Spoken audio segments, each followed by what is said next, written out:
Fiat currency. So Fiat currency എന്താണ്? ഇതല്ല ചോദ്യം.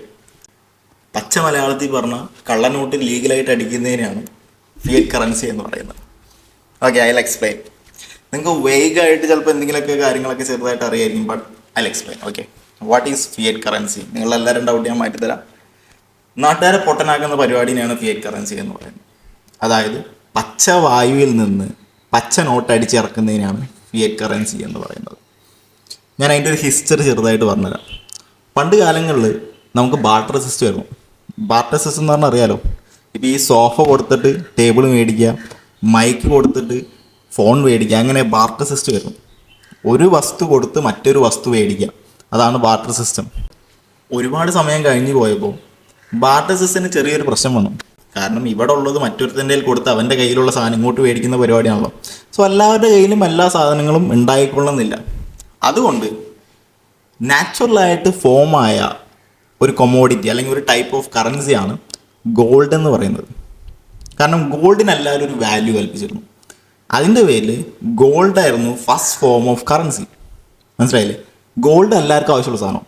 എല്ലാവർക്കും ആവശ്യമുള്ള സാധനമായി ഗോൾഡ് ആയപ്പോൾ എനിക്ക് ഗോൾഡ് കൊടുത്ത് എന്ത് വേണമെങ്കിലും മേടിക്കാൻ പറ്റും എന്നുള്ളൊരവസ്ഥയായി. അങ്ങനെയാണ് ഫസ്റ്റ് കറൻസി ഫോം ആവുന്നത്. പിന്നീട് കുറേ നാൾ കഴിഞ്ഞ് പോയപ്പോൾ ഒരുപാട് വലിയ പർച്ചേസസിനൊക്കെ പോകുമ്പോൾ ഇഷ്ടം പോലെ ഗോൾഡും കൊണ്ട് നടക്കാൻ പറ്റാത്ത അവസ്ഥയായി. കാരണം ഗോൾഡ് കൊണ്ടടക്കാനായിട്ട് ഭയങ്കര വെയിറ്റുള്ള സാധനമുള്ളത്.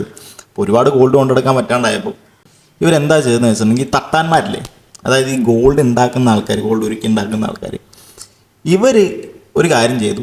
ഈ ഗോൾഡൊക്കെ മേടിച്ച് വെക്കാൻ തുടങ്ങി. മേടിച്ച് വെച്ചിട്ട് ഇവർക്ക് പ്രോമിസറി നോട്ട്സ്, അഥവാ ഒരു പ്രോമിസറി, അന്ന് അതിൻ്റെ പേര് പ്രോമിസറി നോട്ട്സ് എന്നായിരുന്നില്ല, അത് ബാങ്കായിട്ട് ഫോം ആയപ്പോഴാണ് പ്രോമിസറി നോട്ട്സ് എന്നുള്ള പേരായത്. പക്ഷേ ഒരു ഗ്യാരണ്ടീഡ് അഗ്രിമെൻറ്റ് കൊടുത്തു തുടങ്ങി. നിങ്ങൾ ഈ പേപ്പർ കൊണ്ട് തന്നിട്ടുണ്ടെങ്കിൽ നിശ്ചിത ഗോൾഡ് നിങ്ങൾക്ക് തിരിച്ചു തരും. അങ്ങനെ ഒരു പേപ്പർ ഫോമായി. പിന്നീട് ആൾക്കാർ ഈ പേപ്പർ എന്തായാലും കയ്യിലുണ്ടല്ലോ, അപ്പോൾ ഈ പേപ്പർ കൊടുത്തിട്ടായി സാധനങ്ങൾ മേടിക്കേണ്ടത്. എന്തായാലും പേപ്പർ കൊടുത്താൽ ഗോൾഡ് കിട്ടും. ഗോൾഡ് കിട്ടുന്നുണ്ടെന്നുണ്ടെങ്കിൽ മറ്റവനായാലും ആ ഗോൾഡ് അവിടെ പോയി മേടിച്ചാൽ പോരെ. ഇതിൻ്റെ പിന്നിലുള്ള പ്രശ്നം എന്താണെന്ന് വെച്ചിട്ടുണ്ടെങ്കിൽ കുറേ നാൾ കഴിഞ്ഞപ്പോൾ ഈ തട്ടാന്മാരടുത്തേക്ക് ഗോൾഡ് ചോദിച്ച ആൾക്കാർ വരാണ്ടായി. ഈ പ്രോമിസറി നോട്ട്സ് അഥവാ ഈ പേപ്പർ വെച്ചിട്ടായി കംപ്ലീറ്റ് ട്രാൻസാക്ഷൻസ് ഫുള്ള്. അപ്പോൾ തട്ടാന്മാരുടെ തലയിൽ ഒരു ബുദ്ധി വെച്ച്, ആഹാ എന്തായാലും ആരും വരുന്നില്ല ഈ സാധനം തിരിച്ചെടുക്കാനായിട്ട്. നമ്മൾ കുറച്ച് പ്രോമിസറി നോട്ട് കൂടുതലടിച്ചാലും ആരും ഒന്നും അറിയാൻ പോണില്ല. അങ്ങനെ നാട്ടിൽ ഈ സാധനം പ്രോമിസറി നോട്ട്സ് കൊണ്ട് നിറഞ്ഞ് ഇഷ്ടം പോലെ ഈ തട്ടാന്മാരൊരു ബാങ്ക് പോലെ സെറ്റ് ചെയ്തിട്ട് പ്രോമിസറി നോട്ടുകൾ അടിച്ചിറക്കി ഇവരുടെ കയ്യിൽ ഗോൾഡ് ഉണ്ടെന്നുള്ള രീതിയിൽ. എന്താ അവരതിൽ നിന്ന് ലാൻഡ് മേടിച്ചു, ബിസിനസ് തുടങ്ങി, അങ്ങനെ ഒരുപാട് കാര്യങ്ങൾ ചെയ്തു.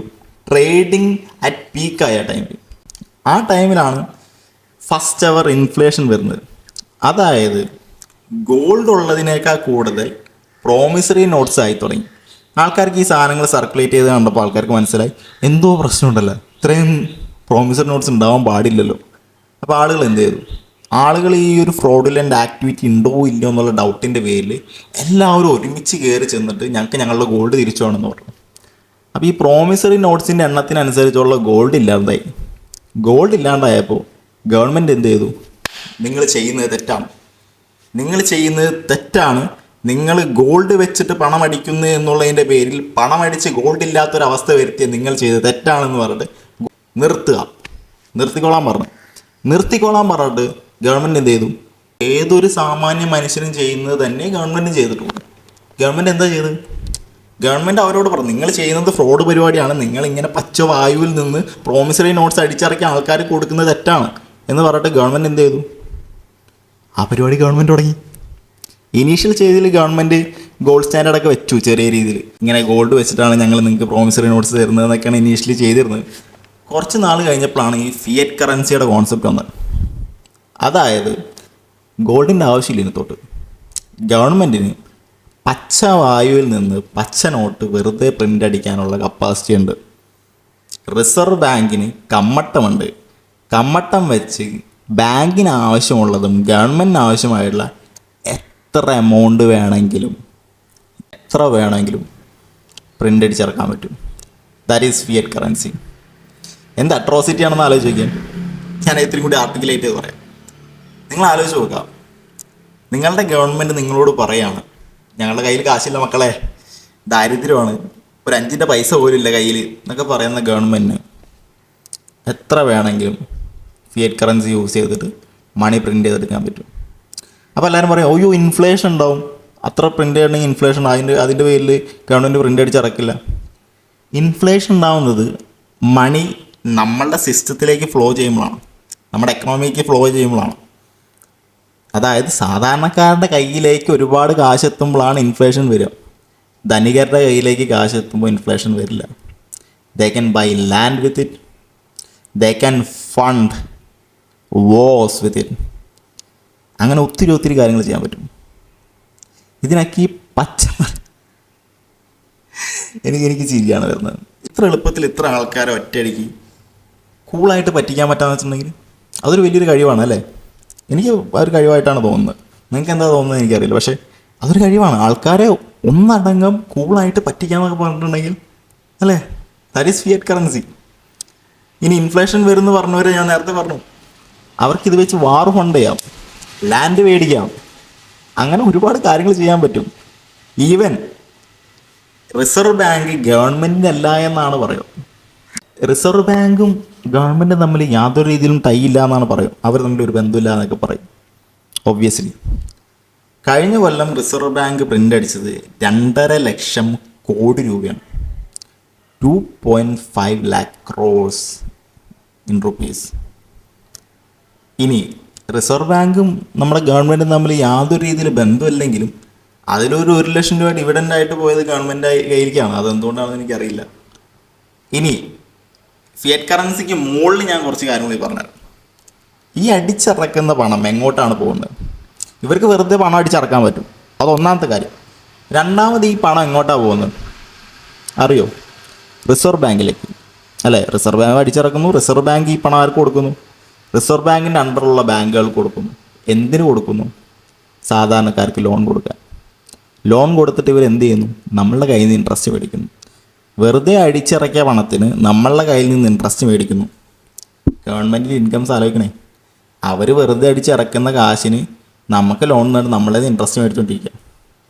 രണ്ടാമത്തെ കാര്യം, ഇത്രയും കാശ് അടിച്ചിറക്കിയിട്ട് അയ്യോ എൻ്റെ കാശില്ലേ എന്ന് പറഞ്ഞുകൊണ്ടിരിക്കുക. മൂന്നാമത്തെ കാര്യം, ഇത്രയും കാശുണ്ടായിട്ട് നമ്മളുടെ കയ്യിൽ നിന്ന് 40% ടാക്സാണ് മേടിച്ചുകൊണ്ടിരിക്കുക. തിന്ന ടാക്സ്, കിടന്ന ടാക്സ്, ഇരുന്ന ടാക്സ്.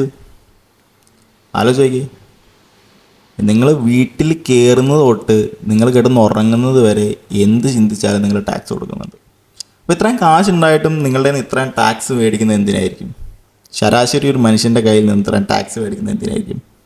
ഫ്രീ ആയിട്ട് അവർക്ക് പ്രിൻ്റ് ചെയ്യാൻ പറ്റുമെന്നുണ്ടെങ്കിൽ why do they say that they don't have any money? അവർ പ്രിൻ്റ് ചെയ്യുന്ന മണി അവരുടെ കയ്യിലില്ല എന്ന് പറയുന്നത് എന്തുകൊണ്ടായിരിക്കും? Think out of the box. നിങ്ങൾ നോർമൽ മൈൻഡ് സെറ്റ് വെച്ച് ഇരുന്നിട്ടുണ്ടെങ്കിൽ നിങ്ങൾക്ക് മണി എന്താണെന്ന് മനസ്സിലാക്കാൻ പറ്റില്ല. You need to understand what money is first. എന്താണ് മണി? മണി വരുന്നത് എവിടെ നിന്നാണ്? How money flows? Who is the creators of money? ഇതൊക്കെ മനസ്സിലാക്കണം. ഇത് മനസ്സിലാക്കിയാലുള്ള ഒരു ഗുണം എന്ന് പറഞ്ഞിട്ടുണ്ടെങ്കിൽ you will be not bound by reality. You will understand that money is just paper. The real asset is land, gold and commodities. കാശ് എത്ര ആണെങ്കിലും പ്രിൻ്റ് അടിച്ചിറക്കാൻ പറ്റും ഇനി, പക്ഷെ ലാൻഡ് പ്രിൻ്റ് അടിച്ചിറക്കാൻ പറ്റില്ല. ഓക്കെ, സോ അത് മനസ്സിലാക്കാം. റിയൽ ഇൻവെസ്റ്റ്മെൻറ്റുകൾ ഇൻവെസ്റ്റ് ചെയ്യാം. So that is Fiat currency. എൻ്റെ പരിമിതമായ നോളജിലാണ് ഞാൻ തന്നേക്കുന്നത്. ഒരു കാര്യം കൂടി, ഞാൻ ഈ പറഞ്ഞ കഥയും ഈ കഥയിലെ കഥാപാത്രങ്ങളും എല്ലാം തികച്ചും സാങ്കല്പികം മാത്രം. ഇതെല്ലാം എൻ്റെ കെട്ടുകഥകളാണ്. Okay, I hope you understand.